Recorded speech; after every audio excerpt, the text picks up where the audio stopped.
Hello everyone, welcome to my channel. তো আজকে আমি তোমাদেরকে পরিমিতির উপর বৃত্তের উপর আরেকটা ক্লাস নেব। যে গত ক্লাস আমি বৃত্তের উপর নিয়েছিলাম এবং সেখানে তোমাদেরকে দেখিয়েছিলাম একটা বিশেষ পদ্ধতিতে বৃত্তের প্রায় সমস্ত টাইপের অঙ্ক কিভাবে সলভ করা যাচ্ছে। তো আজকে আমি ঠিক একই পদ্ধতিতে পিএসসিতে আসা মানে পাবলিক সার্ভিস কমিশনে যে সমস্ত পরীক্ষাগুলো হয়, সেটা হতে পারে পিএসসি ক্লার্কশিপ হতে পারে, পিএসসি মিসলেনিয়াস হতে পারে, বা ডাব্লিউবিসিএসের প্রিলিমিনারি বলো বা মেন বলো, যে সমস্ত বৃত্তের উপর অঙ্কগুলো আসে সেগুলো প্রিভিয়াসলি আসা সেই সমস্ত অঙ্কগুলো ওই গত ক্লাসে আমি যেভাবে একটা বিশেষ পদ্ধতিতে করেছিলাম ঠিক একই পদ্ধতিতে আজকে তোমাদেরকে করিয়ে দিচ্ছি। তাহলে সামনে তোমাদের যে পিএসসির পরীক্ষাগুলো আছে তাতে তোমাদের কিন্তু সুবিধা হবে যে এই পদ্ধতিতেও কিন্তু ওই অঙ্কগুলো ওই একটা বিশেষ পদ্ধতিতে কিন্তু করা যায়। তো চলো আমরা সরাসরি অঙ্কে চলে যাই। প্রথম যে অঙ্ক, সেই অঙ্কটাতে কি বলছে প্রথমে দেখে নিই। প্রথম যে অঙ্ক সেটাতে বলছে দুটি বৃত্তের ব্যাসার্ধের অনুপাত 5:4 হলে ক্ষেত্রফলের অনুপাত কত। এটা পরপর 2 বছর এসেছিল, পিএসসি ডাব্লিউবিসিএস প্রিলিমিনারিতে এসেছিল 2 বছরে। তো এক্ষেত্রে আমরা জিনিস দেখো যে একটা জিনিস আমরা এর লাস্ট ক্লাসে আমরা করেছিলাম, সেটা হচ্ছে কি যে কোনো বৃত্তের ব্যাসার্ধ যদি 7 হয় তাহলে সেক্ষেত্রে তার পরিধি হবে কত না 44, এবং তার ক্ষেত্রফল কত হবে না 154 হবে কোনো একটা স্ট্যান্ডার্ড একটা সার্কেল বা বৃত্তের ক্ষেত্রে। ঠিক আছে, তাহলে তো এই জিনিসটা আমরা মনে রেখেছি 7, 44 এবং 154। এবং এখানে যেটা বলেছে সেটা হচ্ছে কি যে এখানে হচ্ছে ব্যাসার্ধের অনুপাত 5:4। তার মানে এখানে যে ব্যাসার্ধ যেটা আছে এখানে 7 আছে, আর এখানে কত দিয়েছে না 5:4, এই দুটো দিয়েছে। এবং এদের এই অনুপাতে যদি থাকে যে দুটো বৃত্ত হবে তাদের মধ্যে ক্ষেত্রফলের অনুপাত কত হবে। তো আমরা একটা জিনিস জানি, সেটা হচ্ছে কি যে এটার ক্ষেত্রে কি হচ্ছে না এটার ক্ষেত্রে যে গুণ হয় এটার ক্ষেত্রে ঠিক একই গুণ হবে, এটা যদি দুগুণ হয় এটাও দুগুণ হবে, কিন্তু এটার ক্ষেত্রে কত হয়ে যাবে না 4 গুণ হয়ে যাবে। তার কারণ কি না আমরা বলেছিলাম একটা এক্সাম্পল নিয়ে যে এর যদি একক বা ইউনিট যদি সেন্টিমিটার হয় তাহলে পরিধির ক্ষেত্রে তারও ইউনিট কত হবে সেন্টিমিটার হবে, কিন্তু যখন ক্ষেত্রফল করব তখন কিন্তু কি হয়ে যাবে না বর্গ সেন্টিমিটার হয়ে যাবে বা সেন্টিমিটার স্কোয়ার। সুতরাং যখন আমরা ব্যাসার্ধের সঙ্গে যে সংখ্যা গুণ করব আমরা পরিধির সঙ্গে সেই সংখ্যা গুণ করব, কিন্তু যখন আমরা ক্ষেত্রফলের ক্ষেত্রে যাব সেক্ষেত্রে কী হবে না যে সংখ্যাগুলো গুণ করছি তার বর্গের সঙ্গে গুণ করব। যদি এটাকে 2 দিয়ে গুণ করি তাহলে ক্ষেত্রফল পরিধি বের করতে গেলে 2 দিয়ে গুণ করব, কিন্তু ক্ষেত্রফল বের করতে গেলে 2-এর স্কোয়ার বা 2-এর বর্গ তাকে 4 দিয়ে আমরা গুণ করব। তাহলে এবার আমরা অঙ্কে চলে আসি। তো দিয়েছি কি দুটো ব্যাসার্ধ যাদের অনুপাত কত 5। তো 5 যদি প্রথমটার ক্ষেত্রে দেখে নিই, 5 যদি হয় তাহলে এই 5টা 7-এর কত অংশ, তাহলে সেক্ষেত্রে কি করব না 5/7 করে দেবো। এবং দ্বিতীয় যে ব্যাসার্ধের কথা বলেছে তার অনুপাত কত দিচ্ছে 4, তাহলে সেই 4টা 7-এর কত অংশ, তার কারণ যে অংশ হবে সে তার ঠিক বর্গ দিয়ে আমরা তার ক্ষেত্রফল আমরা বের করব। তাহলে দুটোর ক্ষেত্রে আমরা পেয়ে গেলাম প্রথম যেটা অনুপাত ছিল সেটা হচ্ছে 5/7, এবং দ্বিতীয় যেটা দেওয়া ছিল ব্যাসার্ধের অনুপাত সেটা 4/7 আমাদের যে স্ট্যান্ডার্ড ব্যাসার্ধ আছে তার। তাহলে এদের ক্ষেত্রফল কী হবে না প্রথমটার ক্ষেত্রে যেটা ক্ষেত্রফল হবে সেটা হচ্ছে কত না 154, এর সঙ্গে যেহেতু এর বর্গ গুণ হবে তাহলে দুবার গুণ করে দেবো, সেটা হচ্ছে কত 5/7, আর একবার কত হচ্ছে না 5/7। এটা হচ্ছে প্রথমটার ক্ষেত্রে। এবং এর সঙ্গে অনুপাত হিসাবে দ্বিতীয় যেটা আছে সেটা কত হবে না সেটা যেটা হবে সেটাও একই রকম হবে 154, তার সঙ্গে কত করব যেহেতু স্কোয়ার হবে তাহলে 4/7, এবং আর একটা কী হবে যেহেতু বর্গ হবে 4/7 আমরা করে দেবো। সুতরাং এই দুটো অনুপাত করলে আমাদের কিন্তু এই নিয়মে খুব সহজে হয়ে যাবে। তাহলে কি হচ্ছে নিচে 7 আমরা কেটে দেবো, 154 কেটে দেবো, তাহলে কি থাকবে না 5×5 = 25 থাকবে, আর এ পাশে থাকলো কত না 4×4 = 16। আর তো ছোটো করা যাবে না, তার মানে যে ক্ষেত্রফল দুটো হবে যে বৃত্তের যে দুটো ক্ষেত্রফল হবে তাদের ক্ষেত্রফলের অনুপাত কত হবে না 25:16। সুতরাং একই নিয়মে একই পদ্ধতিতে আমরা যেটা বলেছিলাম যে ব্যাসার্ধ এবং পরিধি বের করতে গেলে যে গুণ করতে হচ্ছে ক্ষেত্রফল গুণ করতে গেলে তার ঠিক বর্গ বা তার বর্গ করে আমাকে গুণ করতে হবে। সুতরাং প্রথমটার ক্ষেত্রে যেটা দেখলাম যে সেটা ব্যাসার্ধ স্ট্যান্ডার্ড ব্যাসার্ধের কত না 5/7 অংশ, তাহলে সেক্ষেত্রে ক্ষেত্রফল কত হবে না 154 5/7 গুণিতক 5/7।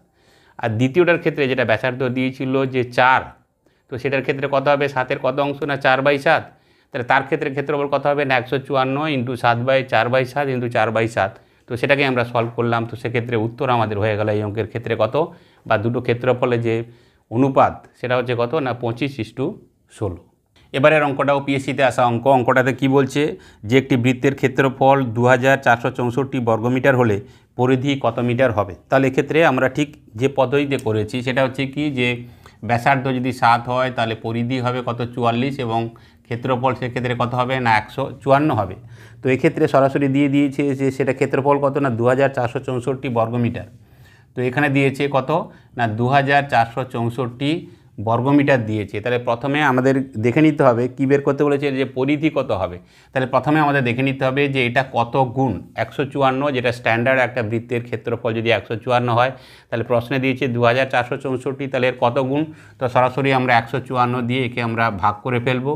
তাহলে কি হবে না 6 4 24, তো এটা করলে কত হবে 16 হবে। তাহলে এক্ষেত্রে দেখো যে এটা হচ্ছে কত না 16 গুণ হয়েছে। তাহলে এক্ষেত্রে আমাদের যেটা প্রশ্নে দিয়েছিল যে পরিধি বের করতে হবে, পরিধি বের করতে গেলে কি হবে না আমরা বলেছিলাম যে ব্যাসার্ধর ক্ষেত্রে কি হবে না ব্যাসার্ধ এবং পরিধি যে গুণ হবে সেক্ষেত্রে ক্ষেত্রফল যদি বের করতে যাই তার ঠিক বর্গ করতে হবে। ঠিক আছে, ঠিক অপোজিটভাবে বা উল্টো দিক থেকে যদি আমরা ভাবি যে ক্ষেত্রফল থেকে যদি পরিধি বা ব্যাসার্ধে আসতে চাই বা ফিরতে চাই তাহলে সেক্ষেত্রে কী হবে না যেটা ক্ষেত্রফল যেটা যত গুণ হয়েছে তাকে আমরা রুট করব বা বর্গমূল করব। বর্গমূল করলে যে সংখ্যা বেরোবে সেই সংখ্যা দিয়ে আমরা গুণ করব। তাহলে এক্ষেত্রে কত হয়েছে না 154 16 গুণ। তাহলে আমরা কি করব না 16টাকে আমরা রুট করব, তো কত হবে 4 হবে। তার মানে এক্ষেত্রে যদি পরিধি বের করতে বলে সেটা কত হবে না পরিধি যেটা দেওয়া আছে স্ট্যান্ডার্ড পরিধি 44, তার কি হবে 4 গুণ হবে। তো সেক্ষেত্রে কত হবে 4 4 16, 6 হাতে 1, 4 4 16 আর 1 17। তো এটা কি হয়ে যাবে না 176 মিটার। ঠিক আছে, তো একই পদ্ধতিতে যদি আমাদের বলতো ব্যাসার্ধ কত হবে তাহলে সেক্ষেত্রেও কী হবে না যেহেতু এটা 16 হয়েছে এর রুট কত 4 হবে। তাহলে যদি আমাদের ব্যাসার্ধ বলতো তাহলে সেক্ষেত্রে কী করতাম 7কে আমরা 4 দিয়ে গুণ করতাম এবং সেক্ষেত্রে উত্তর কত হতো না 7 4 28 মিটার। তো যেহেতু আমাদের ব্যাসার্ধ বলেনি পরিধির কথা বলেছে, সুতরাং এক্ষেত্রে পরিধি কত হয়ে যাবে না 176 মিটার। এবারে যে অঙ্ক সেটা পিএসসি ক্লার্কশিপে এসেছিল, অঙ্কটা আমরা দেখে নিই। অঙ্কটাতে বলছে যে 14 সেন্টিমিটার ব্যাসার্ধ বিশিষ্ট কেন্দ্রে বৃত্তের কেন্দ্রে 22/3 সেন্টিমিটার চাপ দ্বারা উৎপন্ন কোণের পরিমাণ কত। তাহলে যে কোণটা চাপের যে কোণ সেটা আমাদের বের করতে বলেছে। তো এখানে আমাদের যে বেসিক যে সংখ্যাগুলো সেটা হচ্ছে কত 7, 44 এবং কত না 154। এবং আমরা এর আগের দিন ক্লাসে বলেছিলাম সেটা হচ্ছে কি যে চাপ হচ্ছে কি না একটা পরিধির অংশ। ঠিক আছে, পুরোটা পরিধি, তো পরিধির কোনো একটা পার্টিকুলার অংশকে বলা হচ্ছে চাপ। তার মানে চাপের কথা যখন বলবে সেটা ক্ষেত্রে আমরা কি কনসিডার করব না পরিধিটাকেই কনসিডার করব। তো এখানে যেটা দিয়েছে প্রথমে কি দিয়েছি যে 14 সেন্টিমিটার ব্যাসার্ধ বিশিষ্ট কেন্দ্র। তাহলে এক্ষেত্রে 7-এর জায়গায় কত দিয়েছে না 14 দিয়েছে। তো এটা যে 7-এর কত গুণ না 2 গুণ। তাহলে যেটার ব্যাসার্ধ 7 হচ্ছে 14 হচ্ছে তাহলে সেটার ক্ষেত্রে পরিধি কত হয়ে যাবে না পরিধির ক্ষেত্রে আমরা কি করব না 2 দিয়ে গুণ করব। তাহলে সেক্ষেত্রে কত হয়ে যাবে না 88 হবে, হ্যাঁ 88 সেন্টিমিটার। কিন্তু আমাদের এখানে বলেছে যে বৃত্তের কেন্দ্রে এটা হচ্ছে কি না পুরোটা। ঠিক আছে, 88 সেন্টিমিটার হচ্ছে কি না পুরোটা পরিধি, কিন্তু এখানে বলছে যে পরিধির কথা বলেছে সেটা হচ্ছে কত না 22/3। 22/3 যদি হয় তাহলে সেটা কত অংশের, তাহলে একে আমরা কি করব 22/3 দিয়ে ভাগ করব। তাহলে 22 নিচে থাকবে, উপরে 3 চলে যাবে, তাহলে কত হবে এটা 4 হবে। তাহলে সেক্ষেত্রে কত হয়ে গেল না 12 সেন্টিমিটার হচ্ছে অ্যাকচুয়ালি চাপ যেটা বা চাপের যে লেংথ সেটা হচ্ছে কত না 12। তাহলে এই 12 সেন্টিমিটার যদি চাপ তৈরি হয় তাহলে সেক্ষেত্রে বৃত্তের কেন্দ্রে কত ডিগ্রি কোণ তৈরি করবে। আমরা জানি বৃত্তের কেন্দ্রে পুরো যে কোণটা সেটা হচ্ছে কত না 360 ডিগ্রি। তাহলে 12 সেটা কত হবে না 360 যেটা আছে তাকে আমরা সে 12 দিয়ে ভাগ করে দেবো। 12 3 36, 12 0 0, তার মানে 12 সেন্টিমিটার যে চাপ তার জন্য বৃত্তের কেন্দ্রে কত ডিগ্রি কোণ তৈরি হবে না 30 ডিগ্রি কোণ তৈরি হবে। সুতরাং সবাই আমরা জানি যে বৃত্তের কেন্দ্রে যে পুরো কোণটা সেটা হচ্ছে কত 360 ডিগ্রি। তো এখানে যেটা ছিল সেটা হচ্ছে পুরোটা বেরিয়েছিল কত 88। তো 88 নয়, আমাদের বেরিয়েছে আলটিমেটলি কত যা মাপ দিয়েছিল তাতে 12। তাহলে 12টা কত হবে না তাকে আমরা পুরোটা যদি 360 হয় 12 কত হবে কোণের দিক থেকে 360কে 12 দিয়ে ভাগ করব, তো যেটা বেরোলো 30 ডিগ্রি। এই 30 ডিগ্রি হচ্ছে কি না যে বৃত্তের কেন্দ্রে যে কোণ তৈরি হবে তার মাপ। এবারে যে অঙ্ক এটা WBCS মেন 2018-তে এসেছিল। তো অঙ্কটা আমরা প্রথমে দেখে নিই। একটি বৃত্তাকার ক্ষেত্রের ক্ষেত্রফল 154 বর্গমিটার। ক্ষেত্রটির বাইরে 7 মিটার চওড়া একটা পথ আছে। পথসহ বৃত্তাকার ক্ষেত্রের ক্ষেত্রফল কত বর্গমিটার। তাহলে এক্ষেত্রে একটা জিনিস দেখো যে আমাদের যে স্ট্যান্ডার্ড একটা বৃত্তের কথা বলেছিলাম তার ক্ষেত্রে পরিধি হচ্ছে 7 হলে ব্যাসার্ধ 7 হলে কত হবে না পরিধি হবে 44 এবং তার ক্ষেত্রফল কত হবে না 154 হবে। এই তিনটে ফিগার। তো এখানে যে অঙ্কের কথা বলেছে সেখানে কি বলেছে যে ক্ষেত্রফল এখানে দিয়েছে কত না 154 বর্গমিটার। তার মানে ক্ষেত্রফল 154 যদি দিয়ে দেয়, তার মানে যেটা আছে সেটা হচ্ছে কি, যা ক্ষেত্রফল ছিল তারই সেই ক্ষেত্রফল বা তারই 1 গুণ। ঠিক আছে, অঙ্কে যেটা বলেছে সেটা হচ্ছে কত, তাহলে এটা যদি হয় তাহলে সেক্ষেত্রে এর যে ব্যাসার্ধ এক্ষেত্রে কত হবে না একই থাকবে। যে বৃত্তের ক্ষেত্রফল 154 হবে তার অবশ্যই তার ব্যাসার্ধ কত হতে হবে না 7 হতে হবে। ঠিক আছে, এখানে যে অঙ্কে বলেছে সেটা হচ্ছে কত না, এই যদি একটা বৃত্ত আঁকি, এই বৃত্তের ক্ষেত্রে কি বলছে না ব্যাসার্ধ, এখানে তো আমাদের 7, আমরা দেখলাম যে 154 যদি ক্ষেত্রফল হয় তাহলে ব্যাসার্ধ কত হবে না 7 হবে। কিন্তু অঙ্কে বলছে যে এর বাইরে আরেকটা বৃত্ত আছে। ঠিক আছে, এর বাইরে আরেকটা বৃত্ত আছে এবং এই বৃত্তের ক্ষেত্রে কি আছে না, বৃত্তের চারদিকে যেটা দিয়েছে সেটা হচ্ছে কত না 7 মিটার চওড়া একটা পথ আছে। তার মানে এটার ক্ষেত্রে হচ্ছে 7 মিটার তো আমাদের ভিতরে যে বৃত্ত তার ব্যাসার্ধ, এবং বাইরে যেটা আছে যে চওড়া আছে সেটাও কত না, সেটাও হচ্ছে 7 মিটার। তার মানে আমাদের টোটাল যে বৃত্তটার কথা বলেছে, বাইরের যে বৃত্তটা, এই বৃত্তের ক্ষেত্রফল আমাদের জানতে চেয়েছে। তো এই বৃত্তের ক্ষেত্রফলে এক্ষেত্রে আমরা কি দেখতে পেলাম না, ব্যাসার্ধ যেটা সেটা হচ্ছে ভিতরে 7 এবং বাইরে রাস্তা যেহেতু 7 মিটার, তারপর টোটাল ব্যাসার্ধ কত হয়ে গেছে না 7 আর 7 14 মিটার হয়ে গেছে। তো 14 মিটার যদি হয় তাহলে সেক্ষেত্রে কী হবে না, অরিজিনাল যে বা স্ট্যান্ডার্ড যে বৃত্ত তার ঠিক কগুণ না 14 হচ্ছে ঠিক 2 গুণ। তাহলে আমাদের এখানে যে ক্ষেত্রফল হবে সেটা কি হবে না, ব্যাসার্ধ যদি 2 গুণ হয় তাহলে সেক্ষেত্রে এর বর্গ ক্ষেত্রফল কত হয়ে যাবে না 4 গুণ বৃদ্ধি পাবে। তাহলে এক্ষেত্রে 4 গুণ হলে কত হয়ে যাবে, 4 4 16, 6 হাতে 1, 15 4 60 আর কত এসছে 60 আর 1 61।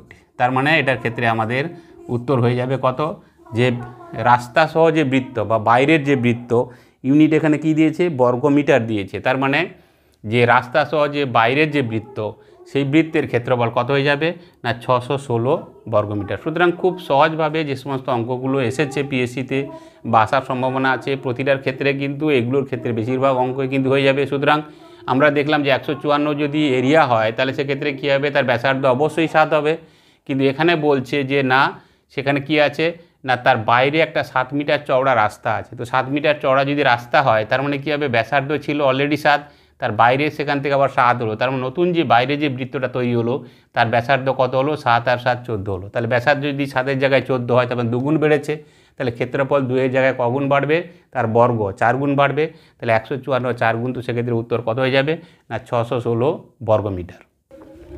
এবারের অঙ্ক দেখো, এবারের অঙ্ক এসেছিল WBCS মেন 2018 সালে এই অঙ্কটা এসেছিল।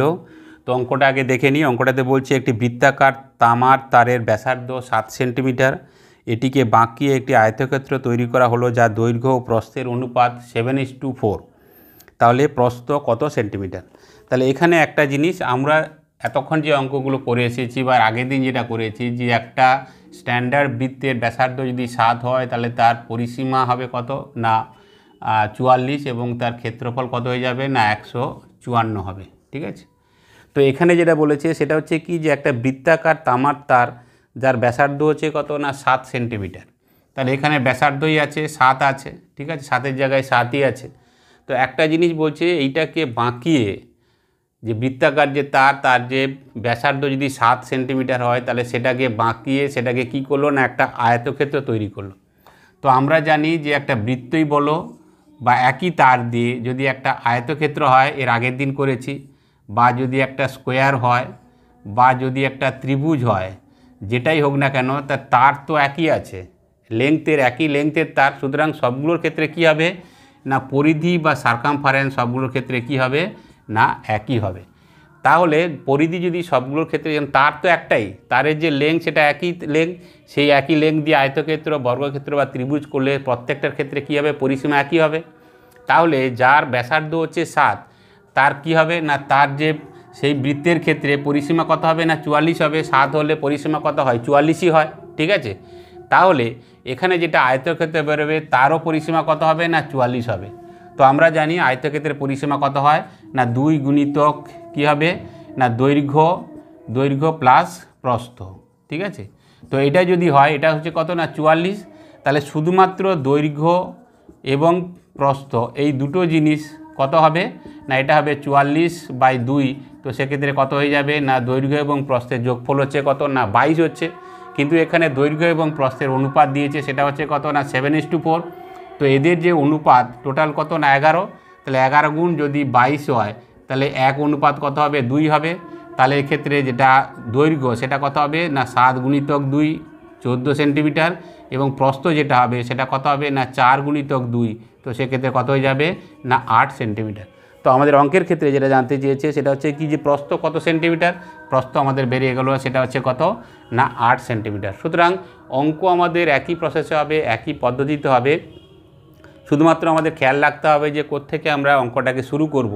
তো এই ধরনের অঙ্কের ক্ষেত্রে যখন একটা তারকে বেন্ড করে করা হচ্ছে, যে ফিগারই তৈরি করা হোক না কেন, সে ত্রিভুজ হতে পারে, আয়তক্ষেত্র, বর্গক্ষেত্র আর বৃত্ত, যেটাই হোক না কেন, সবগুলোর ক্ষেত্রে পরিধি কিন্তু কী হবে বা সার্কামফারেন্স একই হবে, তার কারণ তারের যে লেন্থ সেটা তো একই।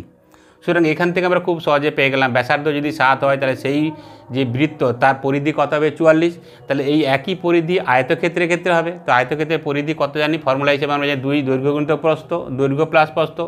তাহলে শুধু দৈর্ঘ্য প্রস্থ কত হবে, 44কে 2 দিয়ে ভাগ করলাম 22, কিন্তু এখানে অনুপাত দিয়েছে 7 এবং 4, তাহলে 11 অনুপাত যদি 22 হয় তাহলে 1 অনুপাত হচ্ছে 2, তাহলে দৈর্ঘ্য 7 দিয়ে 14 এবং প্রস্থ 4 দিয়ে কত হয়ে যাবে 8 হয়ে যাবে। তো এখানে প্রস্থ যদি জানতে চেয়েছিল তাহলে সেক্ষেত্রে আমাদের উত্তর কত হবে না প্রস্থ হচ্ছে 8 সেন্টিমিটার। তো তোমরা অঙ্কগুলো এভাবেই করবে। আজকে তো তোমাদের কয়েকটা আমি দেখালাম যে পাবলিক সার্ভিস কমিশনে সে পিএসসি ক্লার্কশিপ হোক, মিসলেনিয়াস হোক, ডাব্লিউবিসির প্রিলিমিনারি হোক বা মেন হোক, প্রতিটা পরীক্ষার ক্ষেত্রে যে অঙ্কগুলো দেয় তার বেশিরভাগ অঙ্ক কিন্তু এই টাইপেরই অঙ্ক, এবং এগুলোকেও ঠিক একই নিয়মে করা যাবে। তো তোমরা প্র্যাকটিস করো, তাহলে তোমাদের সুবিধা হবে। তো আজকের ক্লাস আমি এখানেই শেষ করছি। যদি ভালো লাগে তোমরা লাইক করো আর বন্ধুদেরকে তোমরা শেয়ার করো, আর যারা চ্যানেলে নতুন তারা চ্যানেলটাকে সাবস্ক্রাইব করে পাশে থাকা বেল আইকন প্রেস করে দিও। তাহলে আজকে শেষ করছি, দেখা হবে নেক্সট ক্লাসে।